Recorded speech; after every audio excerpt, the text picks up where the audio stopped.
Boa noite. Boa noite, pessoal.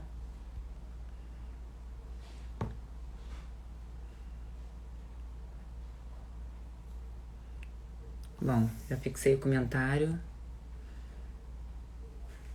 Boa noite, pessoal. Sejam bem-vindos.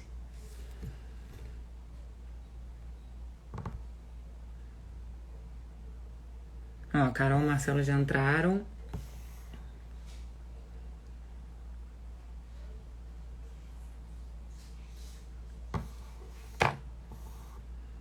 Eu vou... Bom, Carol, pede aí pra eu te adicionar, por favor. Porque aqui eu não tô conseguindo.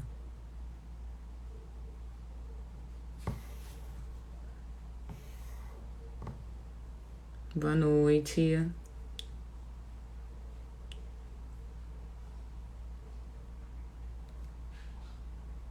Solicitação. Vou enviar para o Marcelo agora. Calma aí. Oi, Carol. Boa Oi, Pri, noite. boa Tudo bem? noite. Tudo. Tudo bom? Acho que enviei a solicitação para o Marcelo. Vamos aguardar aqui. Boa noite, gente. Oi, Marcelo. Boa noite. Oi, Priscila. Tudo bom? Meu celular travou. Não... Ai, tem que Vamos chamar esperar um ele de pouquinho. novo. Deixa eu ver aqui, peraí. Ó, enviar a solicitação, né? Veio de novo. Vamos ver se agora foi. E aí, Pri? E aí, tudo bem? Que frio é esse, hein? Tá, esfriou muito. Caminhando, né? Vamos em frente. É.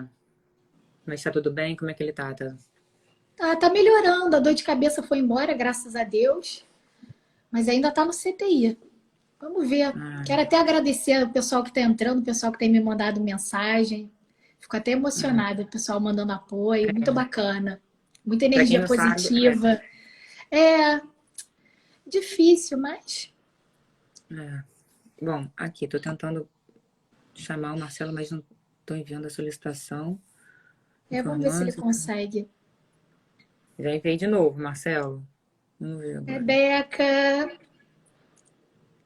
pedi para compartilhar. Não está conseguindo participar, tá aparecendo para mim aqui. Ô Marcelo, vê se você consegue apertar aqui na live mesmo, pedir para solicitar entrada. Tô enviando a solicitação, E no mas... meu também. Ah, agora ele foi. Agora foi. Agora foi. Olá. O Ufa! meu também estava dando erro. Vocês sabem que eu e tecnologia a gente tem uma certa não afinidade, né? Não, mas é porque é tudo muito novo, né? Minha primeira live também eu paguei um mico do caramba, porque eu achei que tem um delay, né? Quando você envia a solicitação, demora um tempo para você aceitar. Eu saí correndo, fui pro quarto, falei pro meu marido, pelo amor de Deus, eu fiz alguma coisa no meu celular que não tá entrando. E aí entra Carol, eu no corredor correndo com o celular na mão, isso é, enfim. Primeira live foi catastrófica. Mas A seguimos. gente vai fazendo, vai ganhando mais experiência. É verdade. E aí, gente, tudo bem? Eu vou começar apresentando aqui vocês, para quem não conhece. A Carol é minha parceira nessa jornada aí do Família em Dose Dupla, minha sócia. O Marcelo é um excelente advogado, né? Ele é professor da PUC, de Família e Sucessões. Ele trabalha na área de família há mais de 27 anos. Ele é pai de 2 filhos lindos. E, além disso, ele é também cozinheiro. Para quem não sabe, Marcelo adora cozinhar e, inclusive, posta diversas dicas no seu Instagram, né, Marcelo, de dotes culinários. E nós estamos aqui hoje, né, na verdade, para falar sobre a guarda compartilhada. E eu queria, antes de tudo, pedir para o Marcelo se apresentar, falar um pouquinho dele aí, para quem não conhece, para antes da gente entrar no tema. Primeiro, eu queria agradecer o convite, né? É engraçado que quando vocês começaram a divulgar e a gente divulgou a live, várias pessoas vieram falar comigo, né? que conheciam ou a Carol ou a Priscila, né? Ai, que legal. E você também vieram falar E, comigo. e isso é muito... Sabe o que é gratificante, Priscila? É que eu dei aula para um rapaz chamado Marco Aurélio Assef, né? Primeiro chefe. Querido demais. Pois é, o Marquinhos foi meu aluno, só para assim, a gente contextualizar a relação. E ele veio falar, nossa, a Priscila foi advogada, trabalhou comigo, muito competente, etc. Carol, hoje eu recebi várias mensagens de pessoas que... Quem falou de você, Marcelo, foi a Ana Cristina, que estudou com você na escola.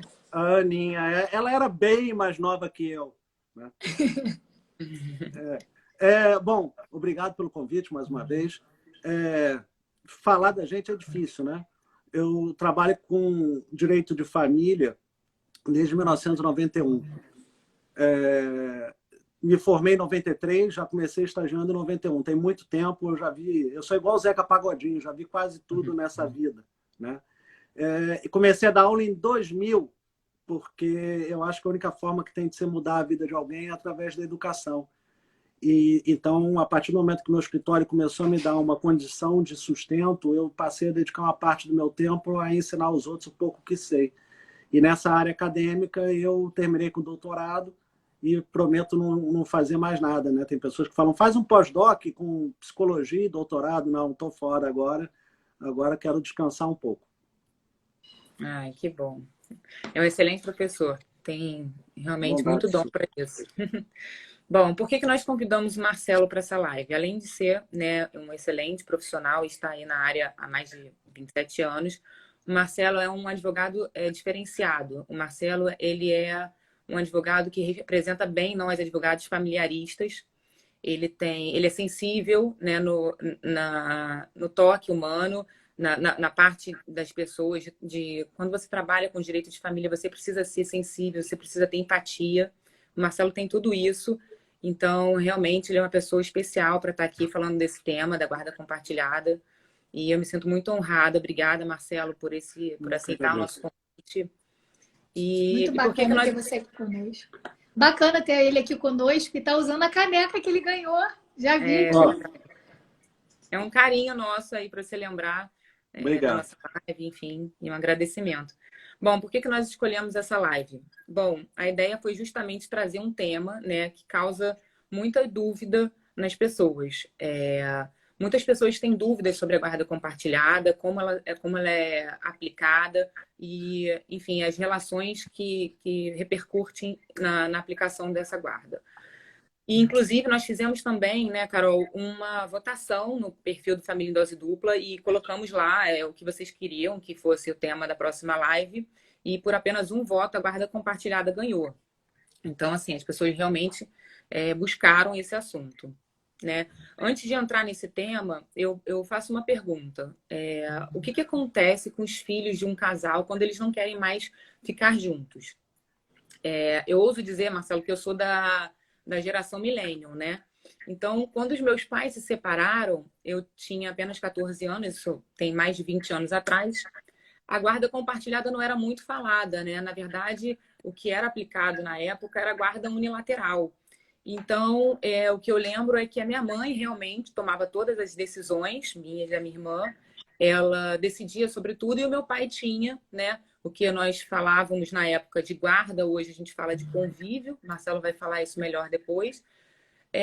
O meu pai tinha mesmo, era o convívio quinzenal com a gente. Então, ele não participava dos momentos do nosso dia a dia, das decisões que a minha mãe tomava, enfim.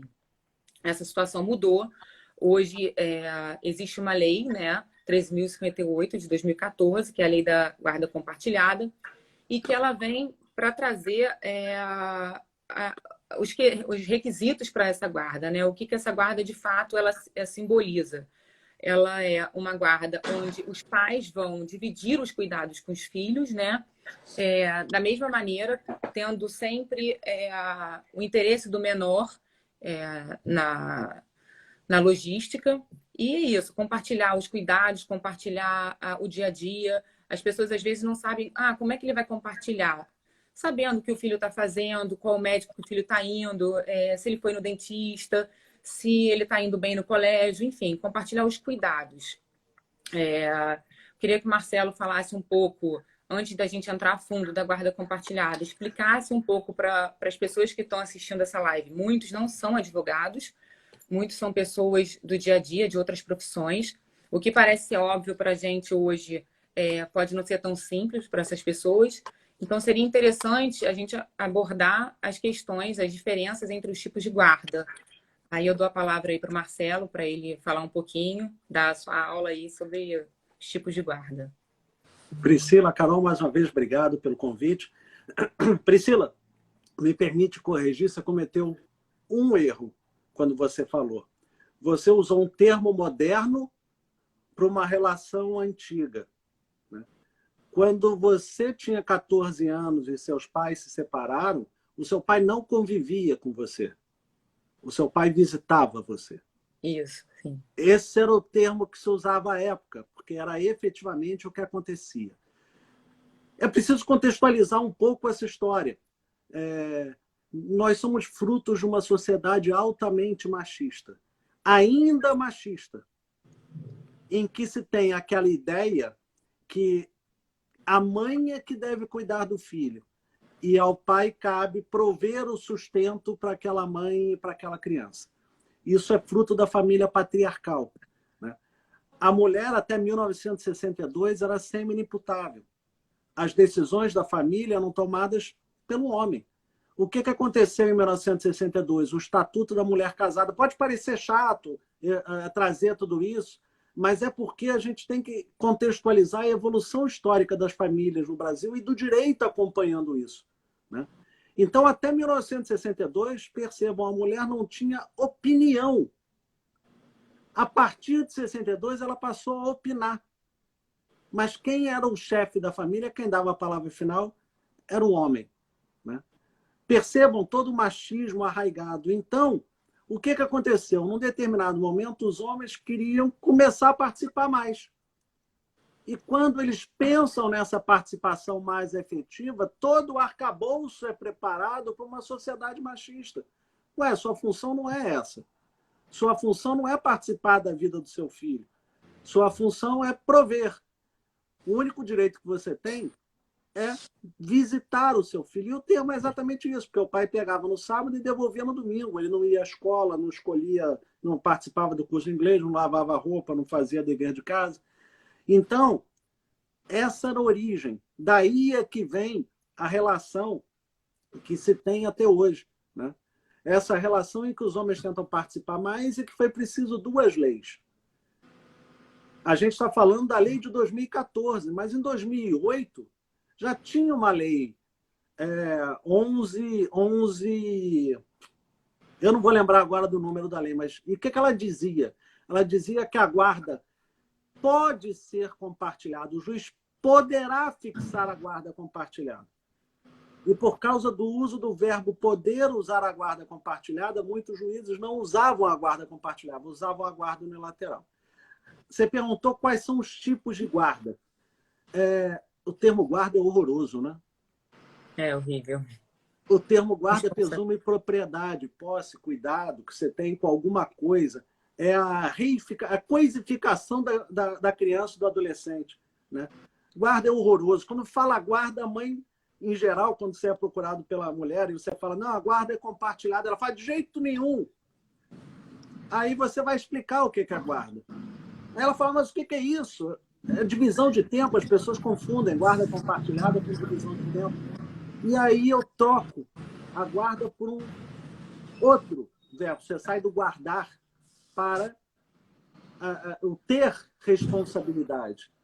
Para a responsabilidade. O que é a guarda? É a divisão de responsabilidade.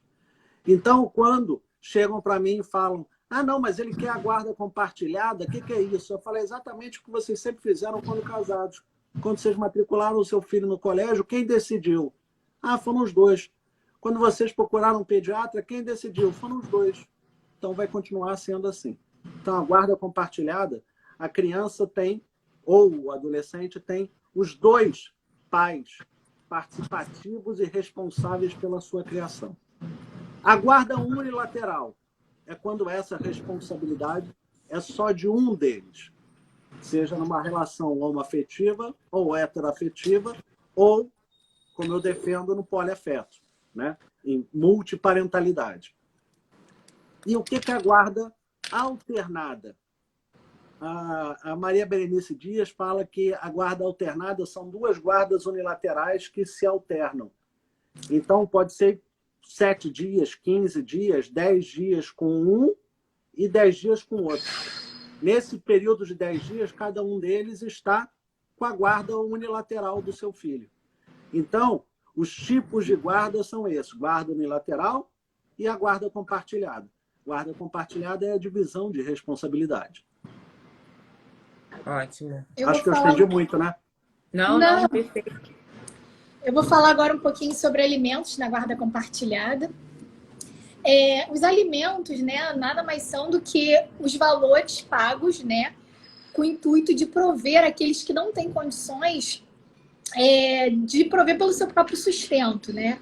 E essa obrigação de prestar alimentos, né, dos pais em relação aos filhos, decorre do poder familiar, né?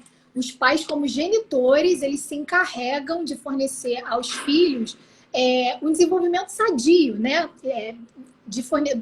Do genitor fornecer à prole elementos essenciais para que os filhos tenham um desenvolvimento sadio. E aí, o contexto da guarda compartilhada, que o Marcelo até falou, é a questão do exercício conjunto dos pais, né, na guarda dos filhos, em que ambos, de forma igualitária, participam tanto da criação quanto da rotina dos filhos, independente do tempo de permanência com cada um deles. E aí, quando a gente define pensão, né, quem deve pagar pensão, geralmente falam, aquele que não tem a guarda. Mas e no caso da guarda compartilhada, em que ambos são os guardiões da guarda dos filhos, que ambos têm responsabilidade? E aí, o que cada um deve pagar, o que cada um deve ter de responsabilidade? Aí surgem essas diversas dúvidas de como deve ser prestado esses tipos de alimento na guarda compartilhada, né? Qual vai ser a responsabilidade de cada um, já que ambos os pais, os genitores, são guardiões e dividem essa responsabilidade, né? Esse exercício conjunto da guarda com os filhos. Marcelo, pode contar um pouquinho para a gente como é que seria essa fixação dos alimentos na guarda compartilhada? Claro. Primeiro é importante a gente separar a guarda da convivência, né? A guarda é a responsabilidade, é a divisão de responsabilidade, como a Carol falou, como eu falei anteriormente, e a convivência é o período que efetivamente aquela criança, aquela adolescente passam com cada um dos pais, né? Eu falei que eu excluí, né, alguns termos do direito do meu dia a dia. Guarda é um deles, eu troquei por responsabilidade. Visitação por convívio. Né? Alimentos por sobrevivência, necessária subsistência, a uma sobrevivência digna. Porque esses são termos que carregam um peso muito forte. Né? Quando você fala que um pai visita um filho, na verdade, você está dando ao pai a ideia de que ele não tem obrigação nenhuma. Ele não tem. Se quiser faltar quarta-feira à noite para ir jogar futebol, ele pode faltar. Mas espera aí, não é assim. Você é responsável pelo seu filho. Então, a convivência é separada da guarda. O juiz tem que fixar a responsabilidade, né? Seja compartilhada ou seja unilateral, e fixar o convivência. Convivência é o período que aquela criança e que aquele adolescente vai passar com cada um dos seus pais. Genitor também é um termo que eu não uso, porque uma vez eu estava usando genitor e era uma criança adotada, e aí o pai virou para mim e falou, mas eu não esse filho não foi gerado por mim, né? Esse filho foi amado por mim. Então, eu agora uso pai e mãe, eu não uso mais genitor e genitora, né? É engraçado como a gente não tem noção da origem das palavras, né? Só quando é Na chamado prática, a atenção, né? Só quando é chamado a atenção. Então, a guarda compartilhada não muda em nada a fixação de alimentos. Marcelo, mas e o período de convivência? Né? O direito a alimentos é um direito que tem origem no dever de solidariedade e na responsabilidade parental. Isso está previsto na Constituição Federal, no artigo 227. Ambos os pais são responsáveis pelo desenvolvimento e criação dos filhos. Né? É óbvio que na medida da proporção dos seus ganhos. Tem pais que chegam e falam, ah, mas eu passo já 10 dias com meu filho, ou 15 dias por mês, o mesmo tempo que a mãe. Mas, às vezes, ele ganha 10 vezes mais que a mãe. Repito, a gente vive numa sociedade machista em que, em geral, o homem, exercendo a mesma função que a mulher, ganha mais do que a mulher. Então, é natural que a gente imagine que existe uma pensão paga para aquele menor. Desculpe, menor é um termo que também eu estou abolindo, mas eu usei isso durante 30 anos. É criança e adolescente, menor tem uma conotação pejorativa. Eu fiz uma live com a Silvana, e ela me chamou a atenção várias vezes, falando, Marcelo, não é menor, é criança e adolescente. Mas são anos usando o termo, a gente vai para ir trocando do vocabulário. É difícil. Mas, então, não há uma relação direta entre alimentos e guarda compartilhada, e nem entre convivência igualitária entre os pais. O pai e a mãe, ou os dois pais, ou as duas mães, ou os três. Então, tem pessoas que acham que se ficar metade do tempo não vai pagar alimentos. Isso não funciona, não é assim que funciona. É importante a gente dizer também, desculpe, que quando o juiz fixa e ele usa a guarda, né? Mas a responsabilidade compartilhada, ele é obrigado a fixar com quem que a criança reside. Ele fixa a residência da criança. E, em geral, essa pessoa com quem a criança reside pede a outra a pensão ou a divisão das despesas mais igualitárias. De forma prática, o que eu recomendo sempre é que eles dividam as despesas com pagamentos diretos, né? Até porque isso facilita, e esse é um tema interessantíssimo para vocês fazerem uma live, isso diminui a incidência do imposto de renda. Então, é sempre melhor que o pagamento seja feito in natura, porque você tem a diminuição da base de cálculo para a incidência do imposto de renda para aquele que recebe a pensão. Eu falo muito, né? Desculpe. Não, existe até um projeto de lei tentando acabar com a isenção de imposto nos alimentos, né? Enfim, vamos ver se isso vai para frente.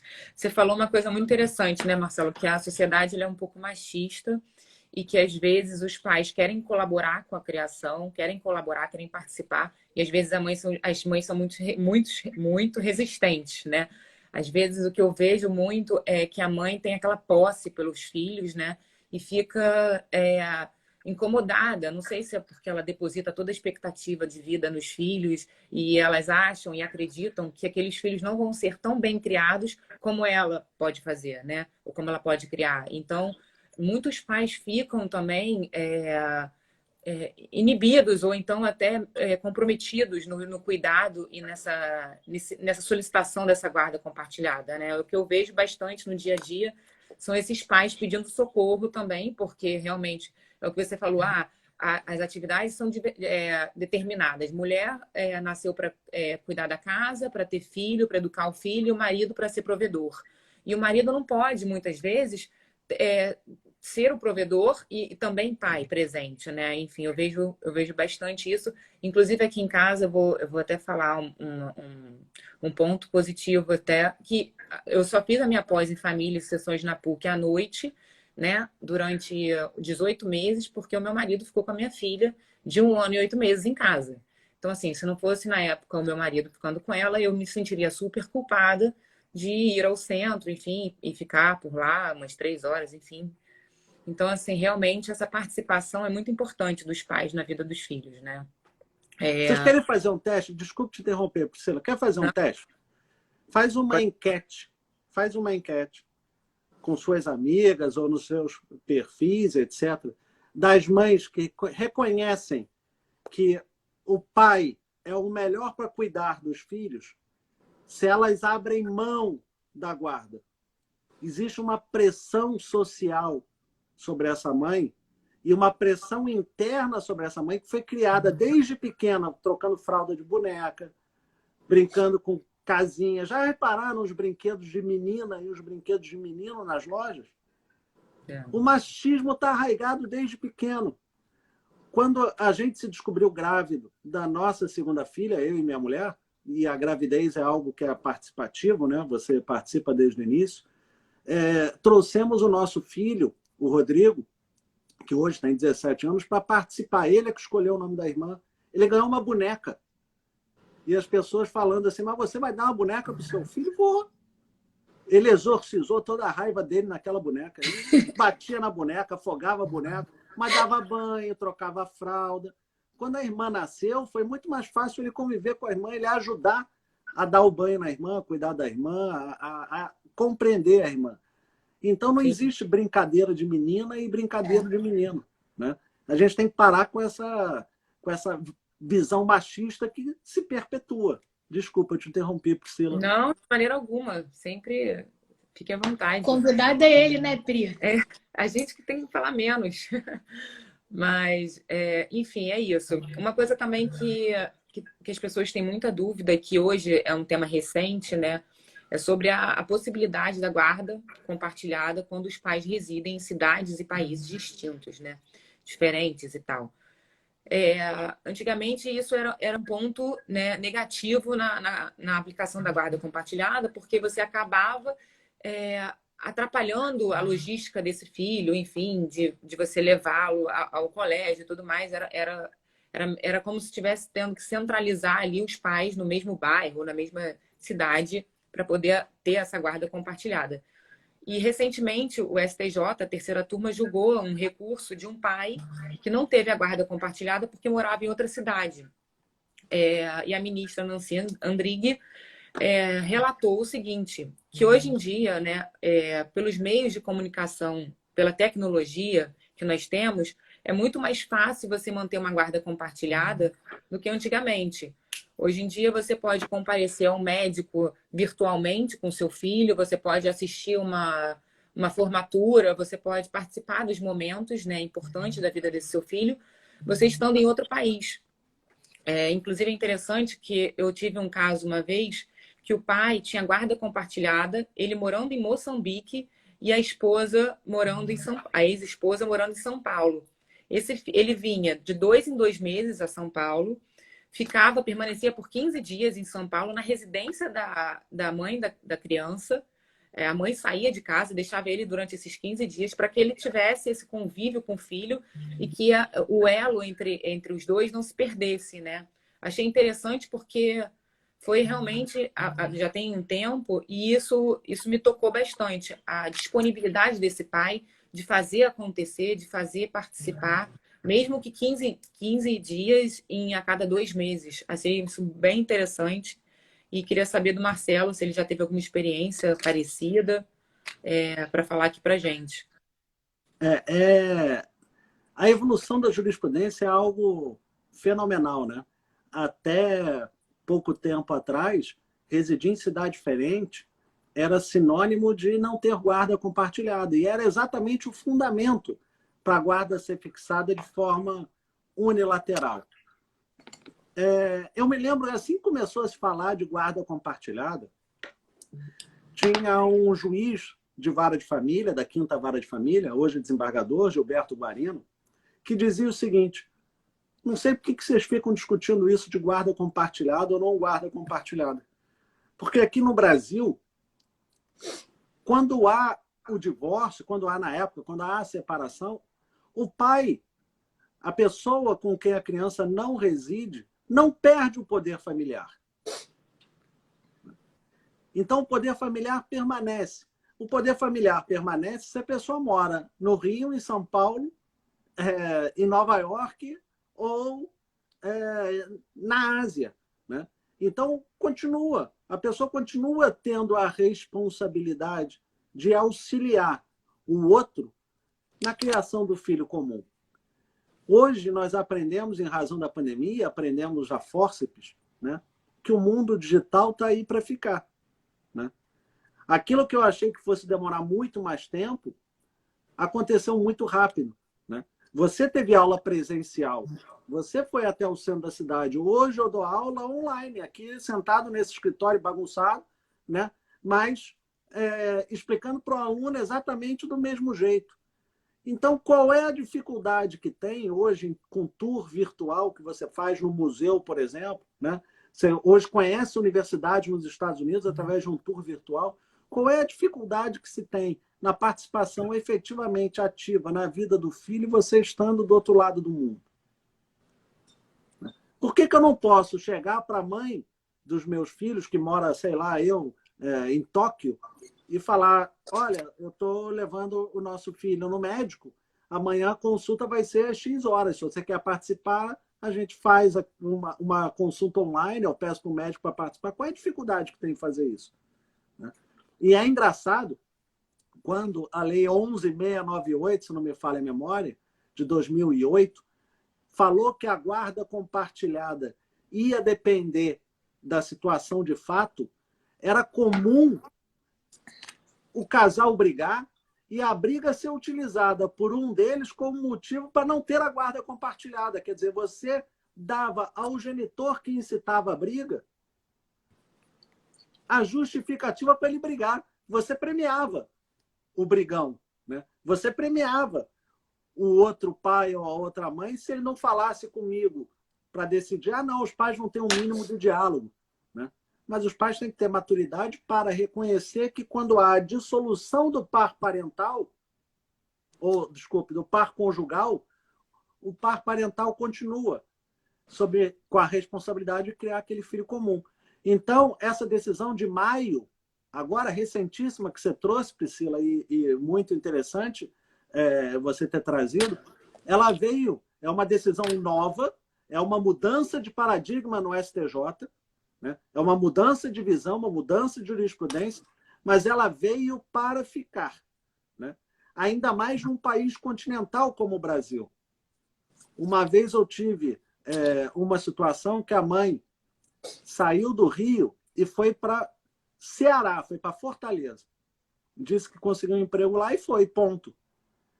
E a minha justificativa é que eu entrei com uma ação para que ela não pudesse mudar de estado sem a autorização do pai, porque isso inviabilizaria o convívio, não a guarda, o convívio.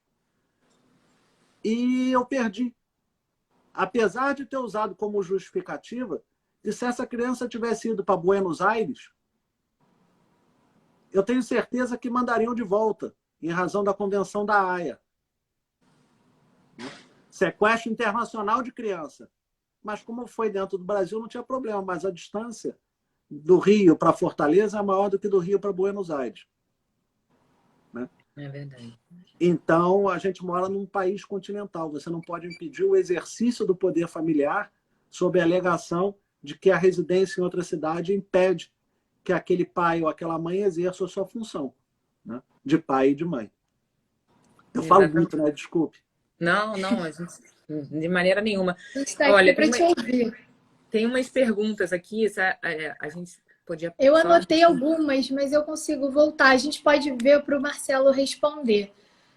Primeiro foi do Harik, ele perguntou se a guarda compartilhada necessariamente tem que ser 15 dias, 15 dias. A gente não pode confundir guarda compartilhada com convívio, né? A fixação de um período de convivência é diferente da guarda, né?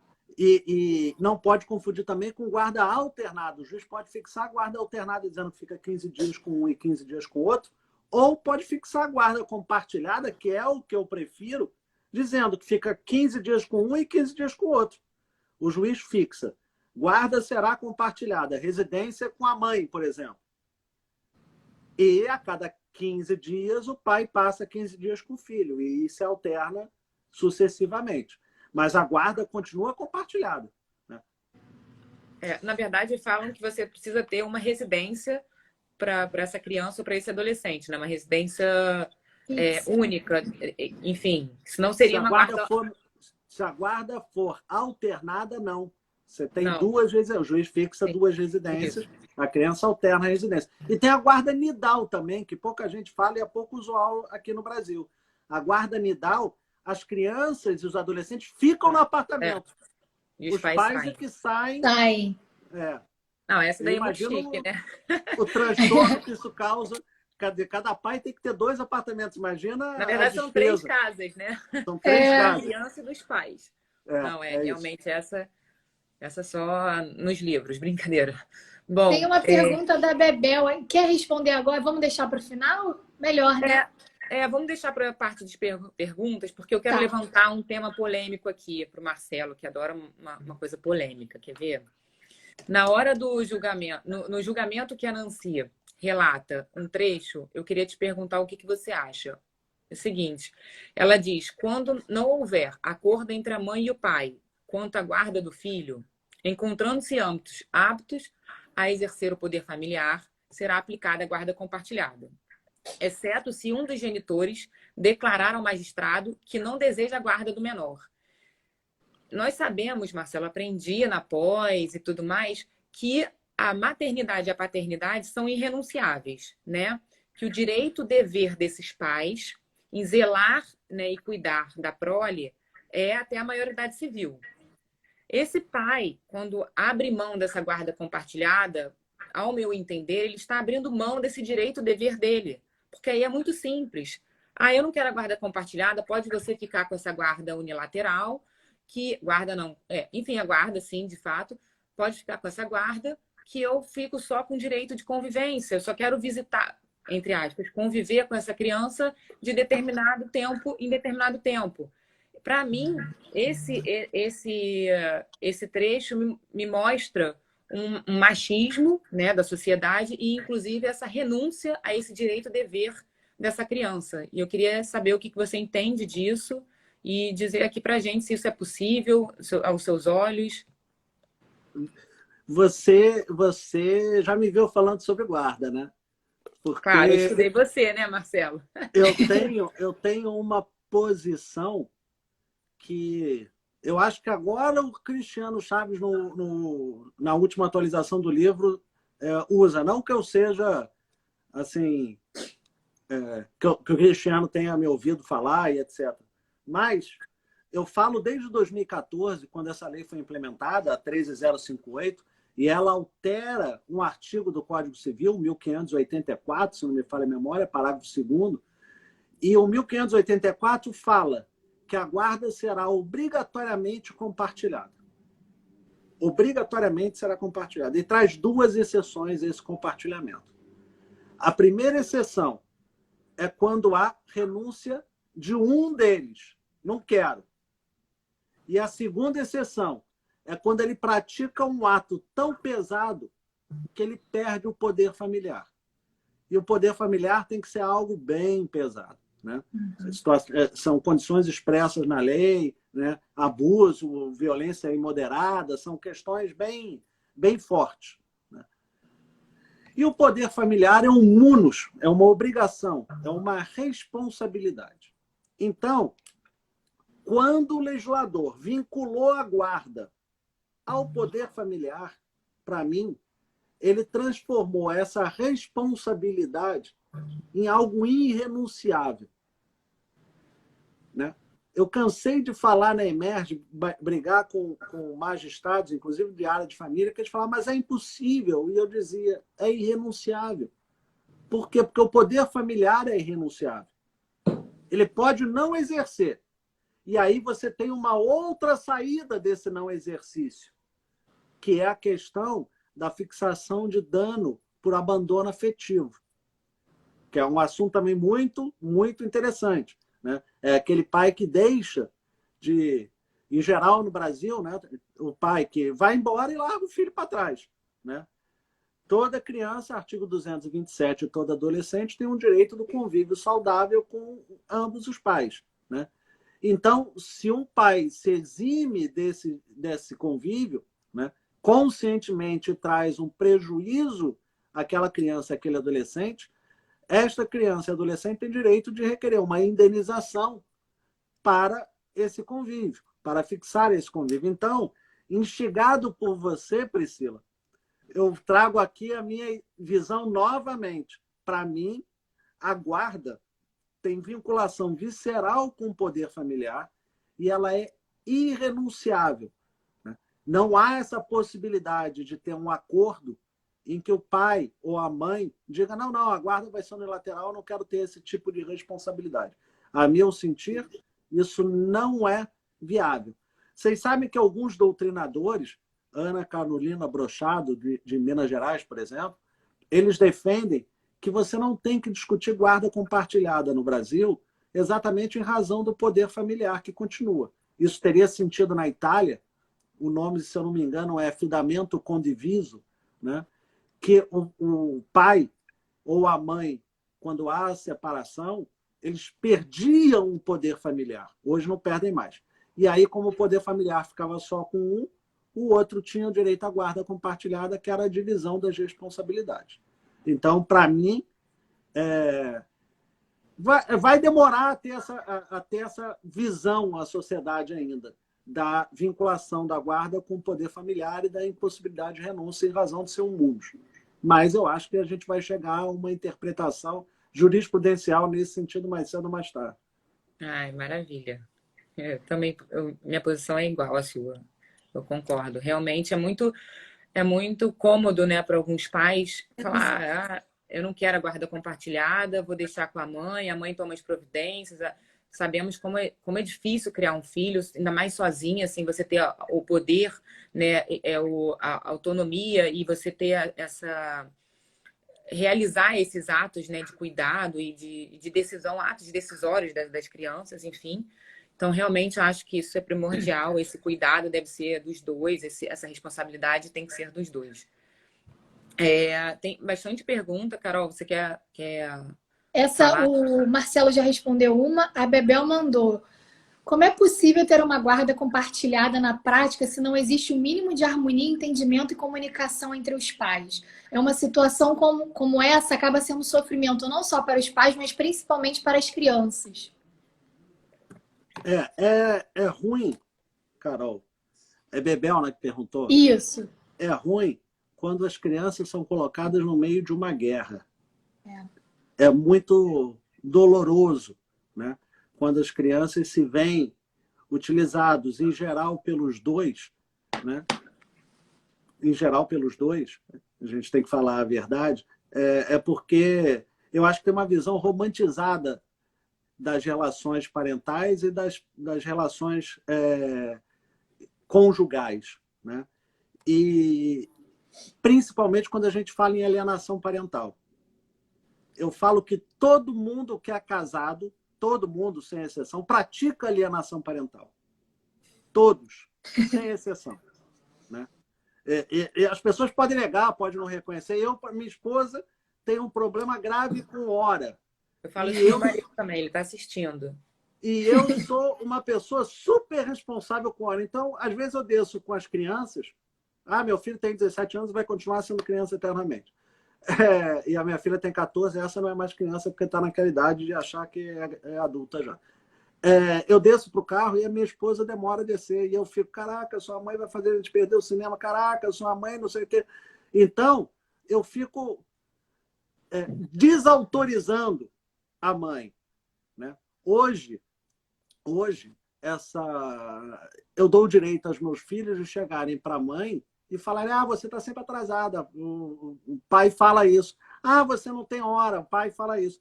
Gente, isso é alienação parental, é óbvio. Né? Só que ela causa um dano mínimo. A gente está falando da alienação parental que causa o dano é a grave, quando a criança não quer mais ver o outro, etc. Não é natural, e desculpe, o tema não é esse, mas não é natural que uma criança ou adolescente não queira conviver com o pai e com a mãe. Né? Se ela não quer, só tem duas opções. Ou é alienação parental, ou é a autoalienação parental. Ou aquele pai faz mal para aquelas crianças, ou a mãe está fazendo mal para aquelas crianças. Pode ser inconsciente, pode ser diversas coisas. Mas é interessante que a gente tome esse cuidado, a gente que trabalha com direito de família, que tome esse cuidado de tentar sempre evitar que isso aconteça. Respondendo à pergunta, eu acho que os dois têm que aprender a ter maturidade, porque eles são os adultos da história, e deixar de lado as suas brigas, as suas venditas e as suas razões e certezas para ter um diálogo em prol do desenvolvimento daquele filho que não pediu para nascer dos dois. Ele nasceu.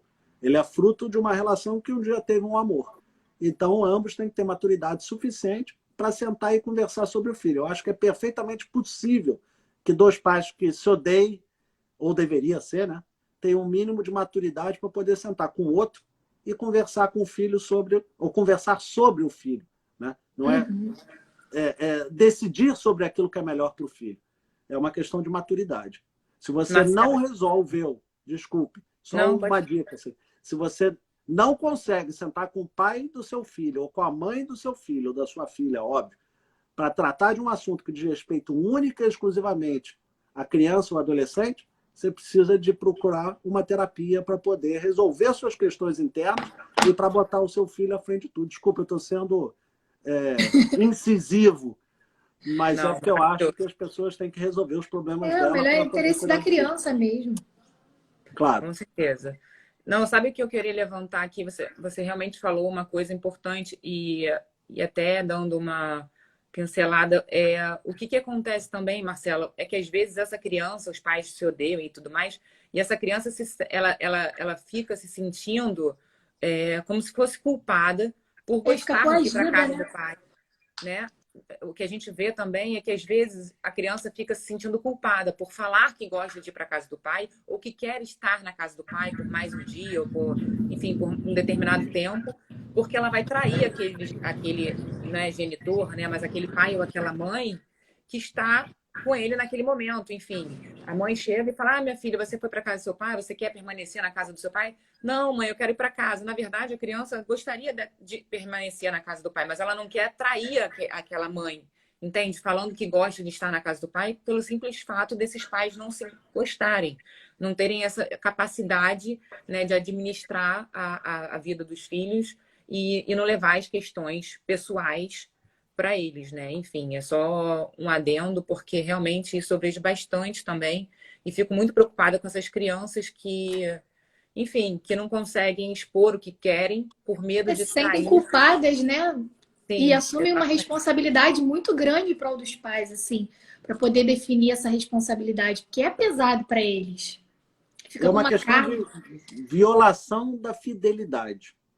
Ela se sente violando a fidelidade. Imagina, e vocês conhecem gente que faz isso, certamente, a criança vai para a casa do pai e na semana a mãe chega e fala o seguinte: você vai para a casa do seu pai, vai se divertir, não sei o quê, e eu vou ficar aqui sozinha, passar o final de semana sozinha. Eu vou ficar aqui pensando em você. Né? Isso às vezes é inconsciente. A criança volta da casa do pai, a primeira coisa que a mãe fala é: nossa, como foi lá? Foi É, legal? Quer saber tudo, pergunta detalhe, etc. Por isso é que o ideal é que a criança seja apanhada e devolvida, entre aspas, num lugar neutro. Porque você minimiza isso. Então, usar a creche, usar a escola como local em que o pai pega a criança e devolva a criança, você minimiza essa possibilidade. Gente, isso pode ser inconsciente. Mas isso acontece. Então, a gente tem que tomar cuidado com aquilo que a gente fala, porque a criança percebe. A criança tem medo de violar essa fidelidade. E aí vai acontecer essas situações desagradáveis. Bom, vamos para mais uma pergunta, Carol. Você tem aí? Você Gente, conseguiu? tem muita pergunta, peraí. O Alexson perguntou: um casal brasileiro que tem um filho no exterior e a guarda está compartilhada no exterior. Esta guarda compartilhada no exterior é válida no Brasil? Eles residem aonde? Residem no Brasil agora? Essa guarda compartilhada, fixada no exterior, é válida no Brasil, sim. Tá? Tem uma aqui da idade, Carol. Ó. Qual é a idade que a criança ou pré-adolescente já pode escolher com quem quer ir? Quer ir A lei fala em 12 anos, né? Mas olha só, gente. Vamos colocar uma coisa na cabeça, né? Quem decide a vida dos filhos são os pais. Eles têm que ter maturidade para decidir. Não é a criança que tem que ter essa responsabilidade. É óbvio que se você perguntar para uma criança, a não ser que o ambiente em casa seja horroroso, de brigas constantes, agressões, etc. Se perguntar para uma criança, ela vai falar que quer que volte os dois a morar junto e seja uma única entidade familiar. Isso não é possível. Por favor, tirem das crianças e dos adolescentes a responsabilidade de decidir com quem eles querem ficar. Assumam vocês a maturidade, a sua relação de adulto, para decidir. Né? Se vocês não são capazes de decidir, aí o juiz vai ter que decidir com a equipe multidisciplinar. Mas evitem colocar a criança no meio de um litígio que só vai fazer mal a ela. Ainda mais dando a ela essa responsabilidade. Não, você já tem voz. Você já pode decidir. Aí sabe o que eu pergunto? quando a mãe, em geral é a mãe que pergunta isso. Sabe o que eu pergunto para a mãe? Se ela não quiser ir para a escola amanhã, a senhora vai deixar? É. E aí ela responde, não, mas aí é diferente. Mas diferente por quê? Você está dando ao seu filho um poder que ele não tem que ter. Você está dando a ele uma responsabilidade que ele não Ele não tem que deve ter. ter. Exatamente. Aí ele vai para a casa do pai e fala, não quero mais voltar. Não, mas ele mora comigo, tem que voltar. Mas e aí? Você deu um poder para ele decidir que quer morar com você. Então, esse poder, ou ele vale ou não vale, né? Você tem que ser minimamente coerente. Criança não tem que ter essa responsabilidade. Essa é a responsabilidade de adulto. Criança tem que ter as preocupações de estudo, de amigo, quando é adolescente, de namorar e etc. Então, vamos tirar das crianças a responsabilidade que pertence aos adultos. Perfeito, Marcelo. Ótimo. Tem uma aqui do Luiz. Gostaria de saber sobre o que é mais importante, o respeito da escolha da criança de ficar com o pai ou com a mãe, se respeito pelo adolescente, se é respeitada essa escolha do adolescente ou da criança, de optar. Como eu falei, cada caso é um caso. A partir de 12 anos, a criança pode ser ouvida. Não é recomendada, ela há de ser ouvida pela equipe multidisciplinar. Eu costumo dizer que eu sou tão velho, mas tão velho, que eu sou do tempo em que as crianças e os adolescentes entravam na sala dos juízes e falavam a opinião na frente de todo mundo. Gente, isso é... A criança nunca mais vai esquecer isso. Nunca mais esqueci. Eu Nunca participei mais da vai audiência dos esquecer. meus pais. A criança não tem responsabilidade com isso. E está ali falando na frente. Imagina você falar na frente do seu pai que você não quer morar com ele. Imagina como isso é horroroso. É horrível. Né?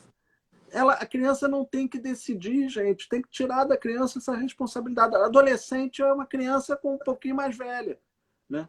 Ele não tem que ter essa responsabilidade. Com 14 anos tem que fazer treta com as amigas, beijar na boca, querer descobrir um novo universo e não ficar discutindo com o pai e com a mãe com quem que ela tem que ficar. E fora que o ambiente do fórum é altamente insalubre para criança e adolescente. Né? Assim, desculpe, a gente trabalha nessa área, aquele corredor é que hoje está vazio. Super. Mas aquele corredor é horroroso. Tem assim, chorando, tem de tudo uma ali. carga emocional Pesado. pesadíssima. Assim. Eu não gostaria de ver meu filho e minha filha no corredor do fórum. Então, eu costumo dizer que eu não quero para o filho dos outros aquilo que eu não quero para o meu. Né? Exato. Exatamente. Tem mais pergunta aí, Carol? Pri, dá uma olhadinha na caixinha que fica aqui embaixo, que é um pontinho de interrogação. Eu acho que Peraí. você pode... Não tem pergunta. Não? Então, o pessoal mandou só aqui mesmo. Marcelo, eu acho que acabaram as perguntas. Perguntaram, e quando envolve os novos relacionamentos? O Ronaldo perguntou aqui. Novo relacionamento é um problema. Por que é um problema? No século XIX tinha um austríaco chamado Sigmund Freud. E as pessoas dão pouco valor a que esse sujeito falava, apesar dele ser o pai da psicanálise.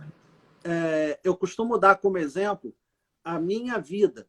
Assim, eu durmo na cama com a minha esposa e meu filho, quando era criança, ele vinha, e é comum, toda criança faz isso, ele vinha à noite para a nossa cama.